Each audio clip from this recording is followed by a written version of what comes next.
Welcome to our channel. So Devara movie ఎంత biggest success అయిందో మనం చూస్తున్నాం. రెండు తెలుగు రాష్ట్రాల్లోనే కాదు, బాలీవుడ్లో కూడా అంతే క్రేజ్ ఉంది. దానికి అసలు నార్మల్గా కూడా ప్రమోషన్ లేకుండానే మూవీ ఆ రేంజ్లో ఉంది. ఇంకా దేవరా మూవీని హిందీ ఇండస్ట్రీలో రిలీజ్ చేసిన కరణ్ జోహార్ గారు కూడా మూవీ చూసి ఎంతలా రియాక్ట్ అయ్యి ఉంటే ఆ మూవీని బాలీవుడ్లో రిలీజ్ చేయాలనుకుంటారు.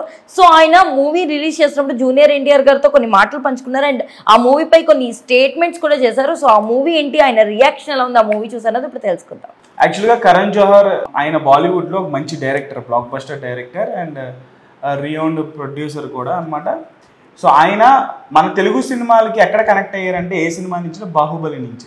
సో బాహుబలిని ప్రమోట్ చేశారు లిటరల్లీ. ఆయన భుజాల మీద వేసుకొని రాజమౌళి గారి డైరెక్షన్కి ఫిదా అయిపోయి ఆయన మేకింగ్కి, ఆయన పనితనానికి రెస్పెక్ట్ ఇస్తా ఎప్పటికప్పుడు ఇండియాస్ బిగ్గెస్ట్ డైరెక్టర్ అని ఒక డైరెక్టర్ అయ్యి ఉండి ఒక తెలుగు డైరెక్టర్ని, అది ఒక బాలీవుడ్ డైరెక్టర్ తెలుగు డైరెక్టర్ని ఆ రేంజ్లో పొగడ్డం, అది కరణ్ జోహార్ గారి హ్యూమిలిటీ, హంబుల్నెస్ అని చెప్పేసి అనుకోవాలి.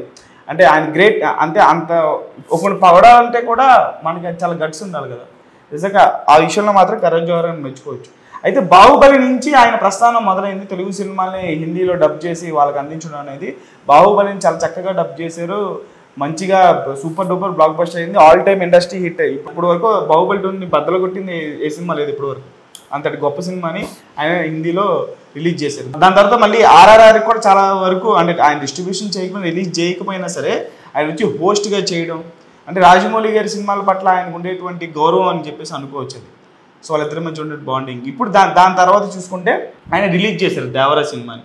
ఆర్ఆర్ఆర్ సినిమా తర్వాత ఎన్టీఆర్ గారికి, కరణ్ జోహార్ గారికి మంచి బాండింగ్ ఏర్పడింది. సో ఆ బాండింగ్తో ఆయన దేవరా సినిమా కంటెంట్ కూడా నచ్చి ఆ సినిమాని వైడ్గా ఆయన హిందీలో రిలీజ్ చేయడం జరిగింది. ఈరోజు హిందీలో పర్ఫార్మెన్స్ చూస్తుంటే బాక్స్ ఆఫీస్ వైజ్గా ఇరక్కుమ్మేస్తుంది, మామూలుగా కాదు. అసలు 50 crores ఇప్పటి వరకు కలెక్ట్ చేసింది, heading towards 100 crores.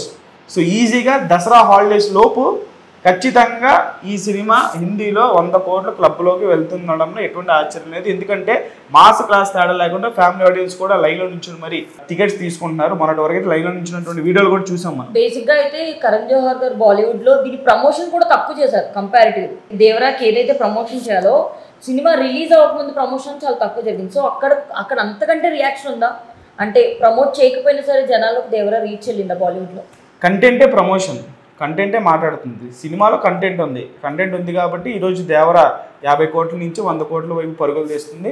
So Karan Johar గారు అసలు ఎన్టీఆర్ యొక్క పవర్ని, ఎన్టీఆర్ కొడితే ఎలా ఉంటుంది అనేది హిందీ మార్కెట్లో తెలిసింది నాకు.